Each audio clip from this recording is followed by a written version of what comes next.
Hey friends, welcome to our Sunday streaming services. We are on Zoom as a community today and welcome you here. If you're not on Zoom, maybe you're finding us on Facebook or on YouTube. We're doing all the services at the same time, 10 o'clock every Sunday.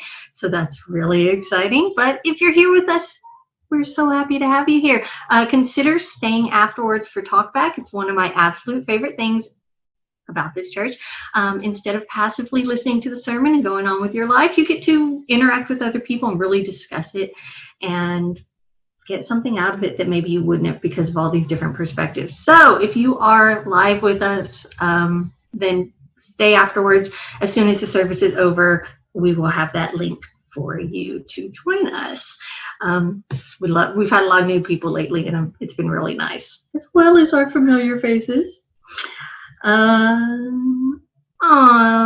Also on Facebook, you can, if you go to Facebook, you can get notifications when we post a new video and a lot of our old sermons, over a year's worth. So definitely worth checking out.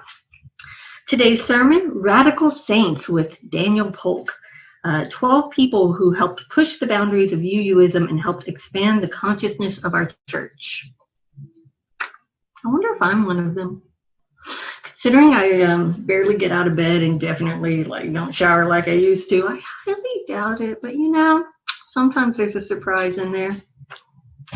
Even today, I tried to put glitter on to cheer us all up, with the butterflies and stuff, and not really showing up. Next week, I think I'll just. In addition to Sunday services, we have other ways to connect. We have Facebook. I already told you some of the good stuff about that. Not to mention funny memes, good times. Instagram, beautiful work by our Instagram team. Check them out. The E-Blast. Check that out. That's where you get your news from UUCOC. And our new YouTube channel. We've got some stuff on there that's a lot of fun. Building that up. So check that. Pledge Fest 2020. If you haven't filled out your pledge form, do so. Come on. I'm just kidding. Announcement's long enough. If you'd like to help the church in other ways, there are several ways to donate. oakcliffuu.org/donate. Amazon Smile if you're using Amazon. iGive if you're using anything else online. And the new text give option. Order a pizza. Donate to your church. Good times. Real easy. I bet there's something right here that tells you how to do it, isn't there?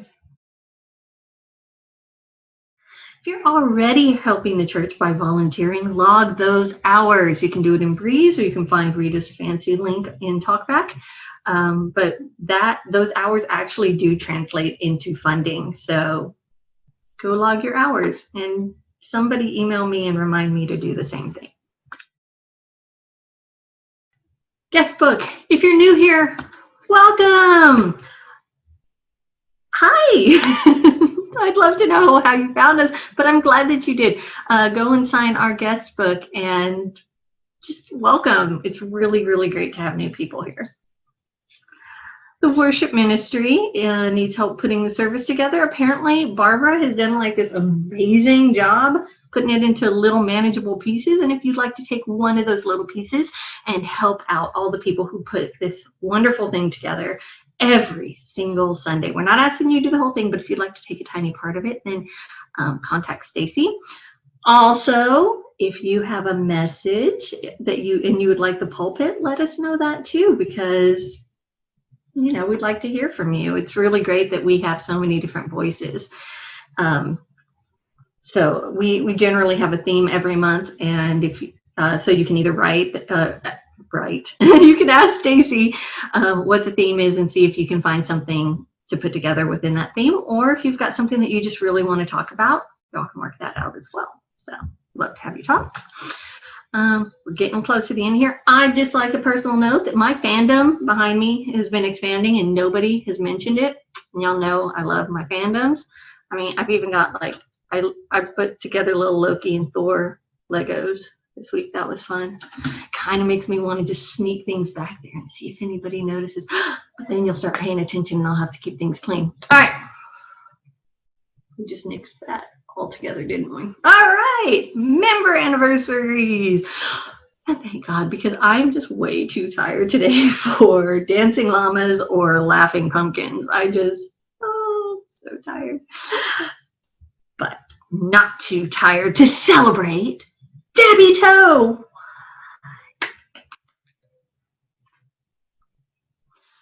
And guess who else? Sherry Randall. Yes, Sherry. Oh my gosh, so much fun. I'm going to spend the whole rest of the day dancing around. I'm just kidding. I'm going to go take a nap. Love you all. Hope you have a wonderful Sunday. Happy Sunday. Good morning and welcome to the online worship service for the Unitarian Universalist Church of Oak Cliff. We are so happy to have you with us this morning. These last couple of months and possibly years have been very difficult, but mostly it has been hard over the last couple of months to not be together and to find those places of peace and of sanctuary away from our sanctuary. We are on an adventure. Maybe not one we would have chosen, but an adventure nonetheless, in finding all new ways that we can be together apart. All new ways that we can build our community, support each other, and hear and listen and grow together online and in our separate homes. Thank you for joining us and for helping us to learn all the ways that we can grow together. Welcome.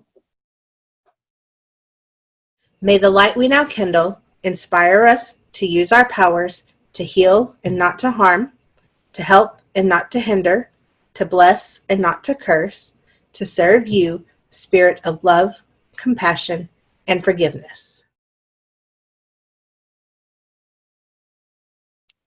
Que esta luz que ahora encendemos nos inspire a usar nuestros dones y poderes para sanar y no para herir, para ayudar y no para impedir, para bendecir y no para maldecir, para servirte a ti, espíritu de amor, compasión y perdón.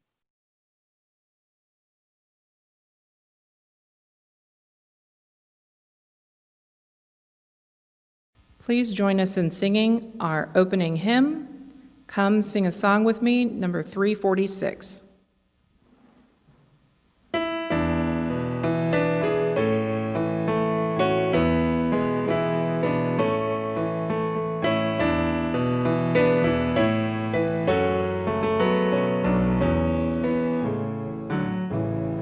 Come sing a song with me, come sing a song with me, come sing a song with me, that I might know your mind, and I'll bring you hope when hope is hard to find, and I'll bring a song of love and a rose in a winter time. Come dream a dream with me, come dream a dream with me, come dream a dream with me, that I might know your mind, and I'll bring you hope when hope is hard to find, and I'll bring a song of love and the rose in the winter time. Come walk in rain with me, come walk reign with me, that I might know your mind. And I'll bring you hope when hope is hard to find. And I'll bring a song of love and a rose in the winter time. Come share a rose with me. Come share a rose with me. Come share a rose with me, that I might know your mind. And I'll bring you hope when hope is hard to find. And I'll bring a song of love and a rose in the winter time. Please join me in affirming our covenant to one another. Because we love one another, we honor each individual's spiritual journey. We celebrate life's abundance and service to each other, our community, and the world. We connect with each other in love, respect, and acceptance. Thus do we covenant together. And now in Spanish. Porque nos amamos uno al otro. Honramos el viaje espiritual de cada individuo. Celebramos la abundancia de la vida en el servicio a entre sí, nuestra comunidad y el mundo. Ponemos en contacto a unos con otros en el amor, respeto y aceptación. Así que hacemos pacto. Our reading today is King John Sigismund's Decree of Religious Tolerance at the Diet of Torda, 1568. That was 450 years ago, so the language will be a bit formal for our ears. Our Royal Majesty, as he had decided at the previous debates within his country about matters of religion, confirms as well as at the present diet that in every place the preacher shall explain and preach the gospel, each according to his understanding of it, and if the congregation like it well. If not, no one shall compel them, for their souls would not be satisfied, but they shall be permitted to keep a preacher whose teaching they approve. Therefore, none of the superintendents or others shall annoy or abuse the preachers on account of this their religion, by this or previous constitutions. No one may be blamed because of their religion. No one is allowed to threaten others with prison or divest anyone of their office because of their profession, because faith is the gift of God, born from hearing, and this hearing is conceived by the word of God. At this time in the service, we take time to share what is in our hearts and on our minds. If your heart is heavy today, know that you do not have to carry your burden alone. Your heartache is a shared sorrow. A shared sorrow is a sorrow halved. Please share your sorrows publicly by posting them in the Zoom chat or send them to our Facebook Messenger or speak them aloud.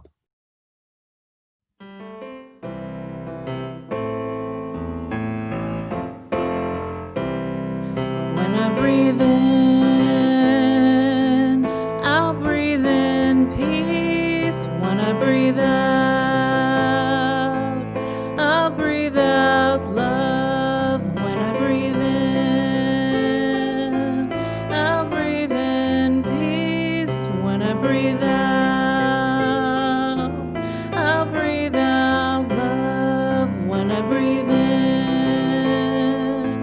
I'll breathe in peace. When I breathe out, I'll breathe out love.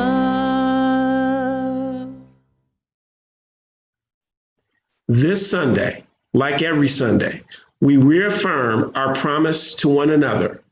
Our promise makes clear the call to celebrate.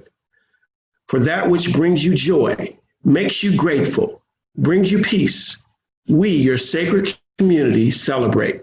We celebrate together and magnify joy, heighten gratitude, and spread ever-increasing peace. Please share your joys publicly by posting them in the Zoom chat or send them to our Facebook Messenger or speak them aloud.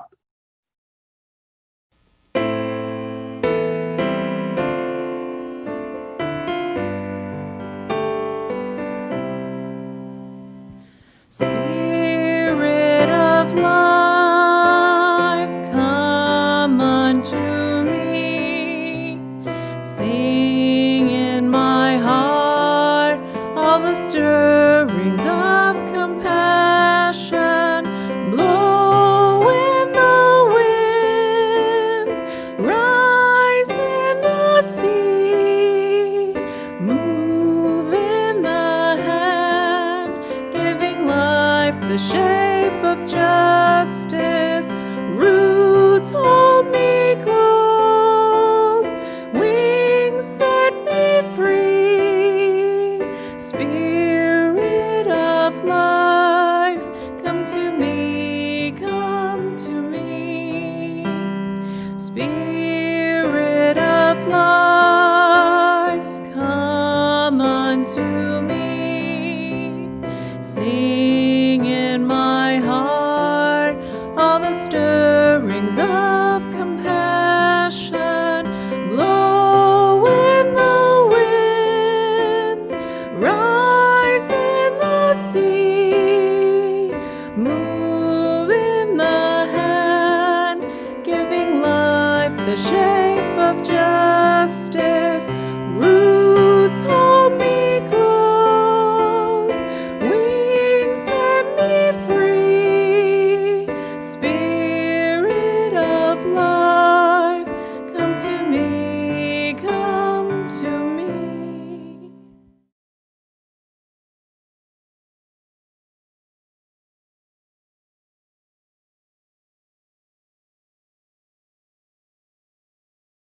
Radical saints, sainted radicals. There are many UU icons we revere and adore, people who helped build our faith. John and Abigail Adams, Julia Ward Howe, Thomas Jefferson, Olympia Brown, John Murray, Judith Sargent Murray, Jose Ballou, Henry David Thoreau, and of course, Clara Barton and Florence Nightingale. But are they saints? Maybe not, at least in the Christian tradition. Dedicated to their belief, saints were often out of step with society. They often stood for their beliefs and against the current of the times, and sometimes are about as popular as crabgrass. Today I want to spotlight people who pushed the boundaries and expanded the envelope of religion, people who were unyielding in their beliefs at high personal costs, even of their very lives, people who might very well be uncomfortable at the idea of being called a saint. John Huss was a Czech priest ordained in 1401, inspired by the writings of English theologian John Wycliffe, or if you listen to Dallas traffic reports, Wycliffe. He was a Roman Catholic to his dying day and a radical who laid much of the groundwork for Martin Luther and the Reformation. From his church in Prague, he preached in the native language on the issues of the day and the morality and goodness of the people. He also passed the communion cup to the parishioners as well as the priest, implying that they might actually be equal. Revolutionary concepts, all of them. This was threatening to the hierarchy, which was already in strife with 2 and then 3 popes battling for control. To quell unrest, leaders banned all writings which questioned the church. The books were to be burnt and authors excommunicated. The archbishop himself came to read Huss's excommunication order. The congregation picked him up, passed him to the back of the church, robes, mitre, and all, and tossed him out into the street as he was still pronouncing. King Wenceslaus, son of the Holy Roman Empire, who had lost his German throne, tried to mediate and protect him, but Huss was finally forced into exile in 1411. His foes did not stop there. After gathering evidence, they had Huss brought back 4 years later. He was convicted in a sham trial, at the end of which court officials ripped his robes off and tore from his hands the communion chalice with the words, "We take from thee the cup of redemption." Church can make such great drama. As he was being burnt at the stake, he made a pun on his name, which in Czech means goose. Today, you may be burning a goose, but from my ashes will be born a swan that you shall never kill. There we have the flames for our first flames for our chalice. Catherine Vogel or Weigel, we don't know which, of Krakow, Poland, denied the Trinity, and at the age of 70 was imprisoned for 10 years. In 1539, she was burned at the stake. She refused to recant and cheerfully went to her death. 14 years later, Spaniard Michael Servetus, or Miguel Servet, a physician, cartographer, and theologian who lived mostly in France, was also martyred. While he was the first European to describe the circulatory system, we may remember him as the author of works such as On the Errors of the Trinity, which claimed that the Reformation did not go far enough. He declared that the concept of the Trinity was suspect because it is not found in the Bible, and that the Trinitarians had turned Christianity into a form of tritheism with three deities. Instead, Jesus was not a divine being until the Immaculate Conception. Therefore, he was not the eternal Son of God, but Son of the eternal God. Word order makes a difference. And again, the power of establishment was threatened. And I love singing the Trinitarian hymn, which uses the tune, Holy, Holy, Holy. We know it is Bring O Past Your Honor. Servetus continued to write, often under a pseudonym. In 1553, he published another work which firmly rejected the idea of predestination and the idea that God condemned souls to hell regardless of worth or merit. It's no surprise that Calvin, John Calvin, founder of the Presbyterian wing of the Reformation, did much like this, and after trial supervised Servetus being burnt at the stake, with a copy of his book chained to his leg. A little over 100 years ago, Calvin's followers erected a monument in Geneva, repudiating this as the mistake of the age. Other Trinitarian groups also claim him as a spiritual ancestor. So the next time Jehovah's Witnesses knock at your door, you may want to celebrate our common history and discuss with them Servetus' legacy. Adam Duff, George Van Paris, a youth named Pakenham. Heretics were also found in the British Isles and usually burnt at the stake or hanged as late as 1697. Somewhere in the 1500s, there was a Joan somebody or other, an English lady executed for her heresy. Do you notice how we don't always have the women's stories, much even their names, exact? A mistake of history. Before she was executed, she told the executioner to hurry up and get it over with, and go home and read your Bible because you obviously need to. Spunk as well as principles. Francis David was court preacher for the Transylvanian prince Janos Sigismund and founder of the Unitarian church there. During the turmoil of the Reformation, he declared, "We need not think alike to love alike." You may have seen that in the foyer here. Under his influence, the Edict of Tolerance was issued in 1568, the reading we heard today, which guaranteed religious freedom to established groups, although not the gypsies. Unfortunately, the good king ruled for only another 3 years before he died. His successor was much less tolerant. Rather than adapting his beliefs to the new ruler's ideas, David denied the necessity of directing one's prayers to Jesus, and he died in prison. John Murray was instrumental in founding the Universalist movement in this country, but it was Georges de Benneville, a French Huguenot, who brought the idea of universal salvation to these shores. At a young age, he had begun service as a midshipman, and in Algiers, observed Moors attending to an injured friend with behavior more Christian than his own. He returned to London and suffered from depression and felt oppressed by unforgivable sins until he had a vision of Jesus telling him that he had been redeemed and was forgiven. Because he, the greatest of all sinners, had been saved, he believed the whole world would be saved by the same power. This cost him membership in his own Calvinist church, so he went on to preach to the Protestants in France, which got him a death sentence. Condemned to beheading instead of hanging because of his royal birth, he was already kneeling on the scaffold when the word arrived with the royal reprieve, after his friends had been killed. Unlike Servetus, he got the message and he got out of town. For the next 18 years, he lived in Germany and the Netherlands, preaching, training in medicine, and developing his theology with the dualistic model of humanity. Every man carries in and with him two persons, an outer, fallen and corruptible, and an inner, complete and perfect. While only the inner is capable of fellowship and personal unity with the glorified Christ, de Benneville believed in a righteous and productive life in the outward sinful state. About 1740, he became quite ill with fever and had another most mystical experience. 42 hours after he'd been declared dead, he woke up in his coffin.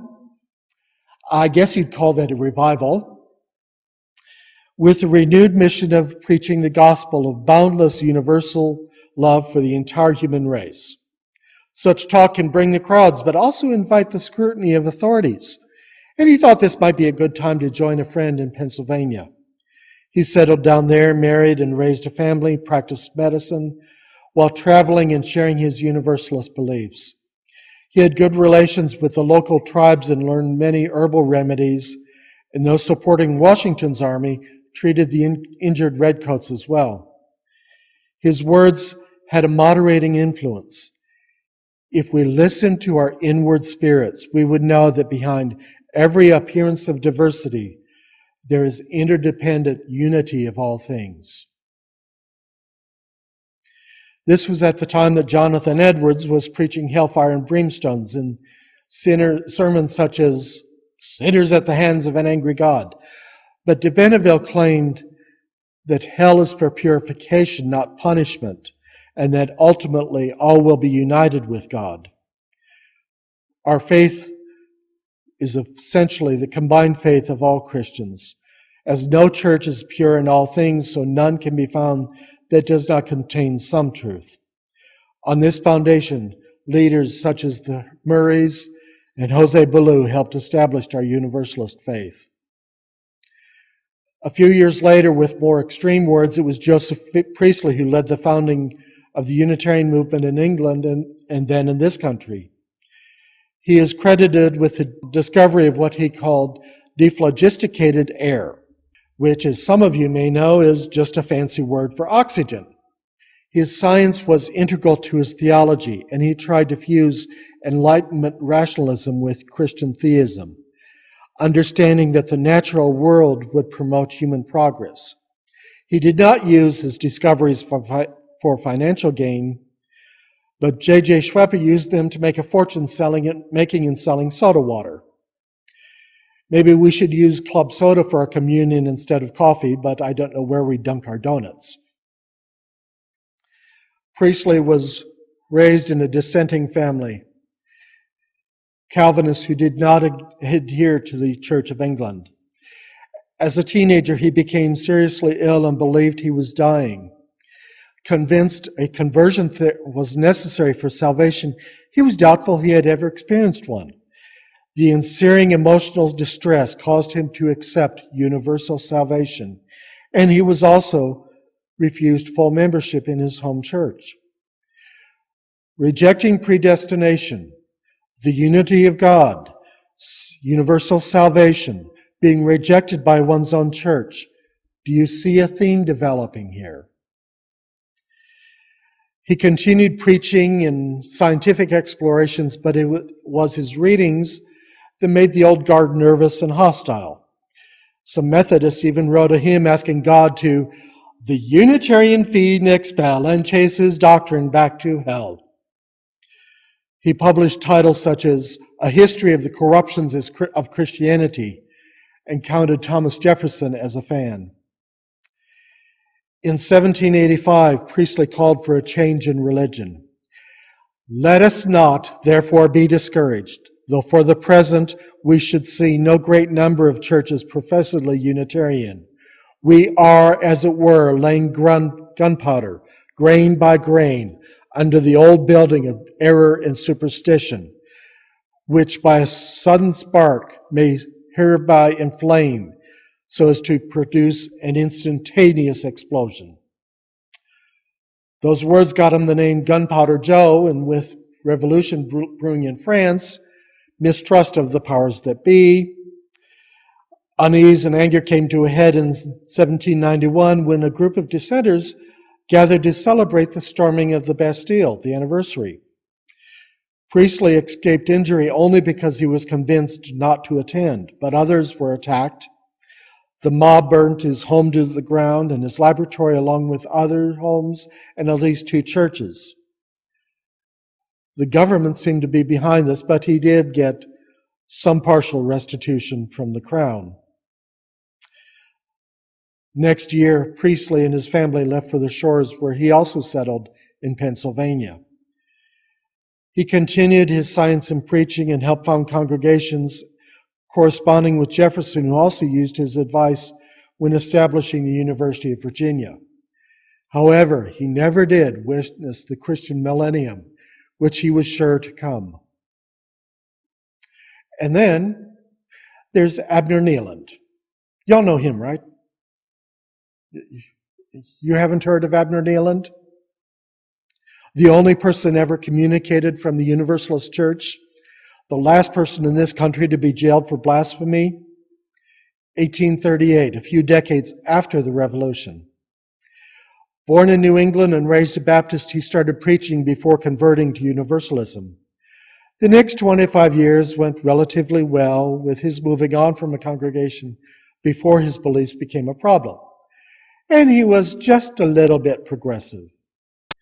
Nearly 2 centuries ago, he supported women's rights within marriage, birth control, interracial marriage, and denounced the conservative influence of religion on society. Even for Universalists, this was too much. In 1829, the church he had founded 2 years earlier ousted him, and most of the New England Convention disowned him. But he didn't stop there. He went on to form the first Society of Free Thinkers and to start his own newspaper. And in 1933, he printed a newsletter. Universalists believe in a God which I do not, but believe that their God, with all his moral attributes, is nothing more than a chimera of their own imagination. This was probably intended as a test case, but he had gone too far. During 5 trials, 5 of them, he argued a point of punctuation, that the absence of a comma after God only meant that he did not believe in the same God as the Universalists. This might have worked had he not offended people over the years with his extreme views.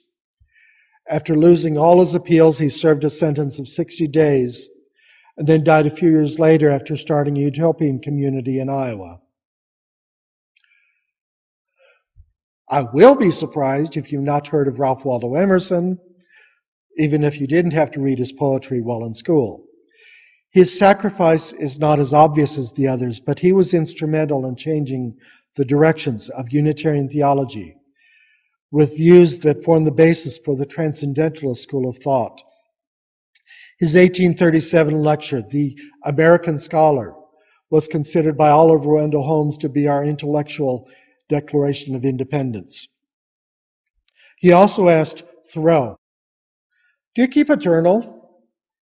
Talk about having an impact. As a young minister, he used biblical texts to illustrate his sermons instead of just preaching from these texts.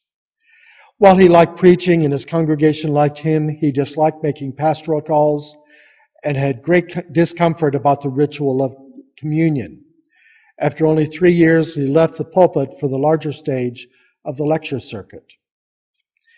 In 1838, Emerson spoke to the Harvard graduates, delivering the landmark Divinity School Address, that is the title, in which he prompted a great deal of dialogue and inflamed the conservatives. He called for new ministers to preach sermons that spoke to the soul and relied less on miracles, and he protested against a stale, inherited Christianity. Refuse the good models, cast conformity behind you, and acquaint men at first hand with deity.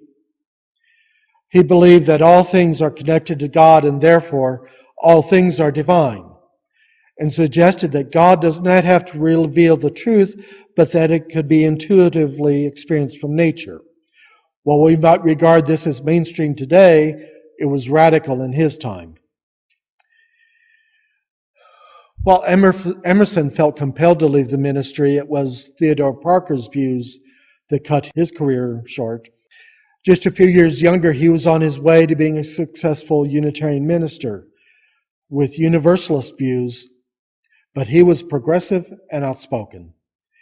His 1841 sermon, The Transient and Permanent in Christianity, outraged the establishment again, and prompted many to claim he was not Christian. After all, he had denied the miracles and the authority, the inerrancy of the Bible. Heresy! Have I used that word lately? Many pulpits were soon closed to him, and the reaction to that helped solidify our tradition of the free pulpit, where the minister cannot be told what to preach or what not to preach. Parker was also a devoted abolitionist and not content with merely speaking against slavery. He had fugitives in his home and raised money for the Free State movement in Kansas and John Brown's raid in Harper's Ferry. It wasn't surprising that he slept with a gun under his pillow.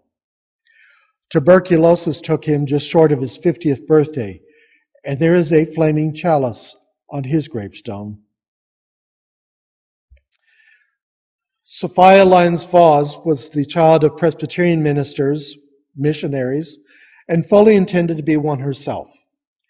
After time at the University of Chicago and Columbia University, though, she started to shift away from Bible-centered religion and toward one that focused more on the natural world.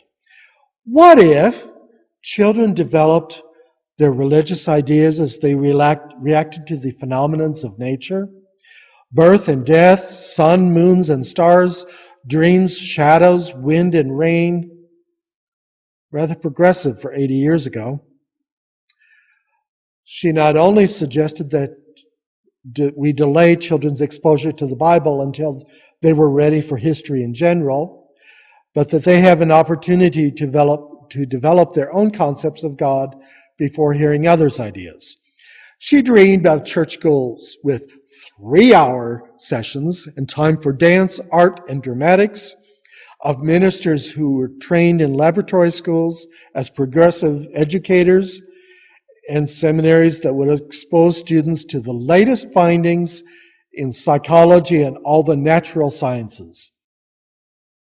I can't wait for that to be in place. In the 1930s, she started writing curriculum for the American Unitarian Association, and after World War II helped meet the demands of young parents for progressive religious education. Unfortunately, her own children felt neglected, and at least one of them was bitter about that. And in 1959, at the age of 82, she was ordained into ministry, living proof that you're never too old. Finally, James Reeb. He had been assistant minister at All Souls Church in Washington before going to live and work in a ghetto in Boston. He felt you could not serve people if you did not understand their lives. When the call was just issued for clergy to come to Selma, Alabama, he felt compelled to go along with a couple thousand others. About a third of our ministers went, about 300, 250 or so. Following the march, Reeb and 2 other ministers had dinner, and as white men eating in a restaurant for blacks, their sympathies were obvious. As they left for a post-march meeting, Reeb was knocked unconscious and the other 2 injured. The Reverend Clark Olson has written of their cowering in the ambulance as it rocked back and forth, fearful that the surrounding crowd club still in hand, was going to pull them out of the vehicle and resume the assault. Reeb died 2 days later, and the outrage spurred passage of the 1965 Voting Rights Act, along with the march of 25,000 people, although I ask why it took the murder of a white man to provoke the bill, and why President Johnson didn't call the family of Jimmy Lee Jackson, the church deacon and voting rights activist who was shot as he tried to protect his mother and elderly grandfather from these beatings, whose shooting had started the Selma March in the first place, and whose killer, a state trooper, was arrested and charged 43 years later, who finally pled guilty to manslaughter for a sentence of 6 months. His eulogy was delivered by the Reverend Dr. Martin Luther King, who did so instead of attending LBJ's speech introducing the Voting Rights Act. Naturally, we are compelled to ask the question, who killed James Reeb?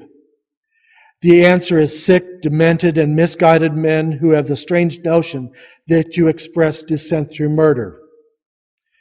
There is another haunting, poignant, desperate question we are forced to ask this afternoon that I asked a few days ago as we funeralized James Jackson. It is the question, what killed James Reeb? When we move from the who to the what, the blame is wide and the responsibility grows. James Reeb was murdered by the indifference of every minister of the gospel who has remained silent behind the safe security of stained glass windows. Murdered by the irrelevancy of a church that will stand amid social evil and serve as a taillight rather than a headlight, an echo rather than a voice. Murdered by the irresponsibility of every politician who has moved down the path of demagoguery, who has fed his constituents the stale bread of hatred and the spoiled meat of racism. By the brutality of every sheriff and law enforcement agent who practices lawlessness in the name of law. By the timidity of a federal government that can spend millions of dollars a day to keep troops in South Vietnam, yet cannot protect the lives of its own citizens seeking constitutional rights. Yes, he was even murdered by the cowardice of every Negro who tacitly accepts the evil system of segregation, who stands on the sideline in the midst of a mighty struggle for justice. In his death, James Reeb says something to each of us. Black and white alike, says that we must substitute courage for caution, that we must be concerned not merely about who murdered him, but about the system, the way of life, the philosophy which produced this murder. His death says to us that we must work passionately, unrelentingly, to make the American dream a reality so that he did not die in vain.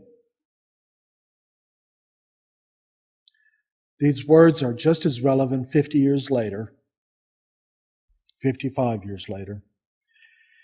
I've limited myself here to an even dozen of our saints, but want to at least mention the Iowa Sisterhood, a group of women including Mary Safford, Florence Buck, who founded and served 18 congregations in Iowa and surrounding states in pulpits that men considered beneath them, churches too small to bother with.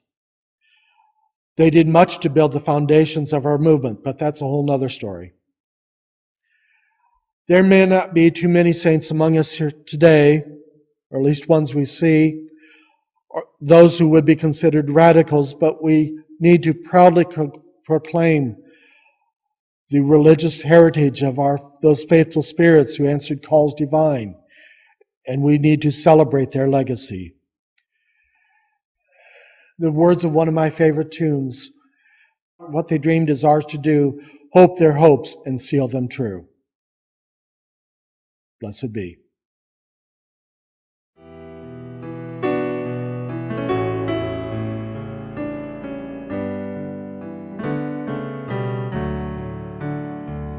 We laugh, we cry, we live, we die, we dance, we sing our song. We kneel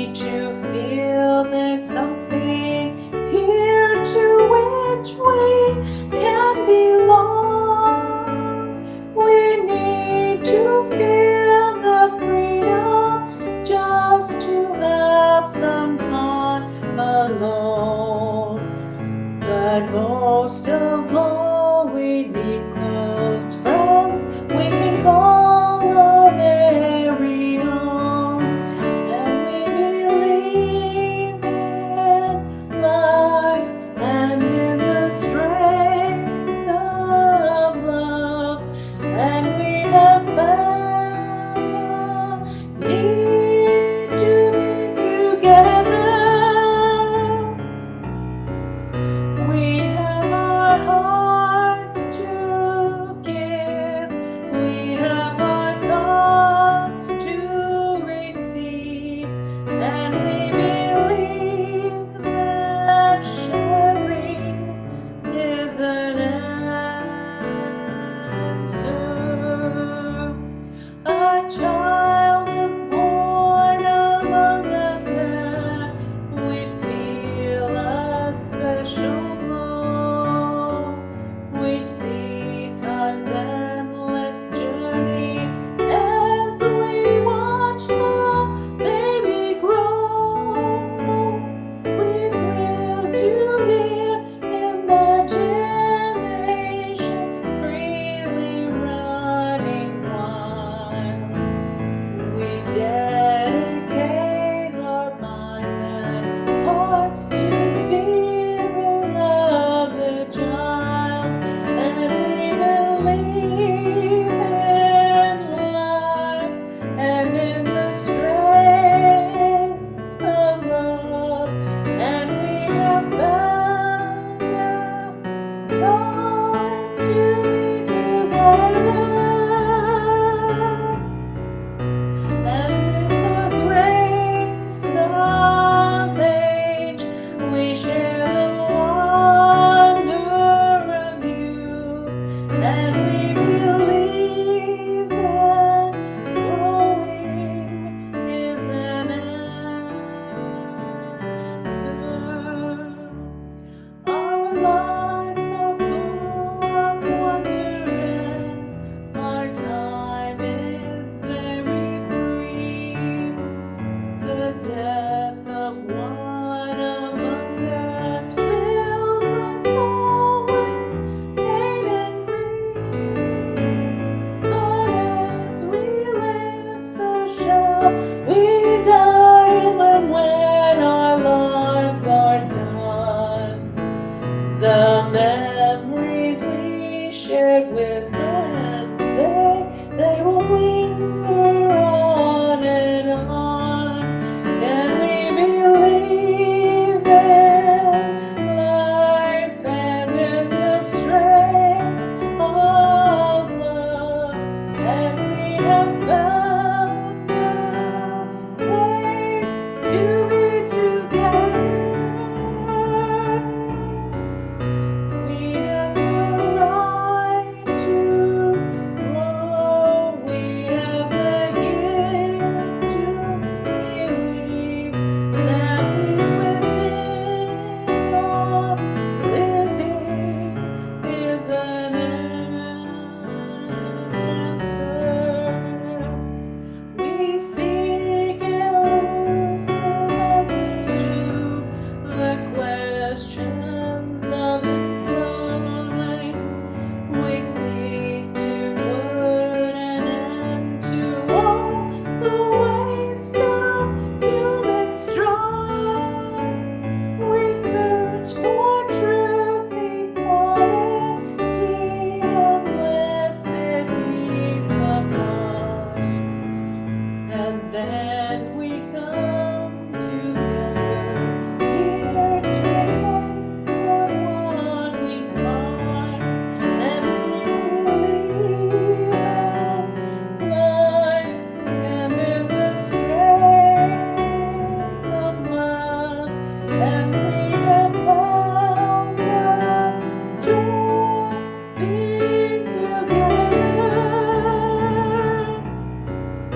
And in our search for peace, maybe we'll find out they seek, even to question truly is an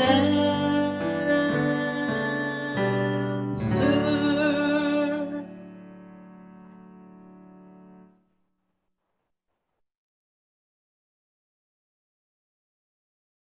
Let there be an offering to sustain and strengthen this place which is sacred to so many of us, a community of memory and hope. For we are now the keepers of the dream. To make an offering or your pledge, please go to oakcliffuu.org/donate and follow the links.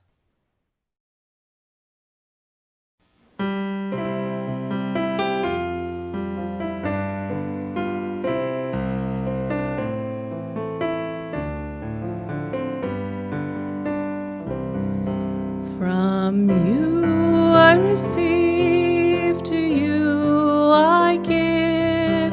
Together we share, and from this we live. De ti yo recibo, a ti te doy. Así compartimos y vivimos hoy. From you I receive, to you I give. Together we share, and from this we live. De ti yo recibo, a ti te doy. Así compartimos y vivimos hoy.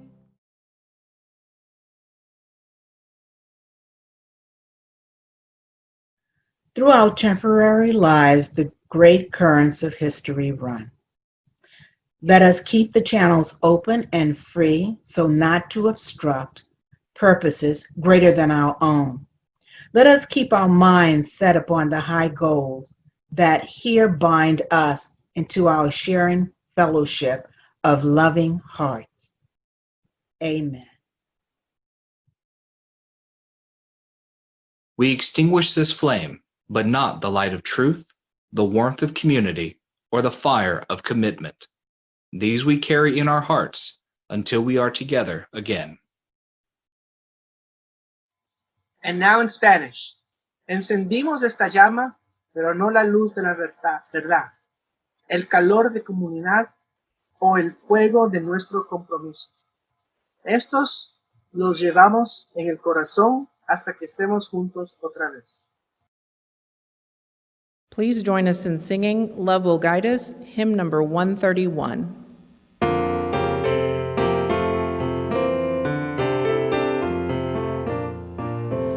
Love will guide us, peace has tried us, hope inside us will lead the way on the road from greed to giving.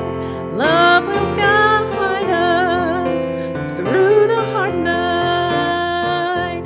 If you cannot sing like angels, if you can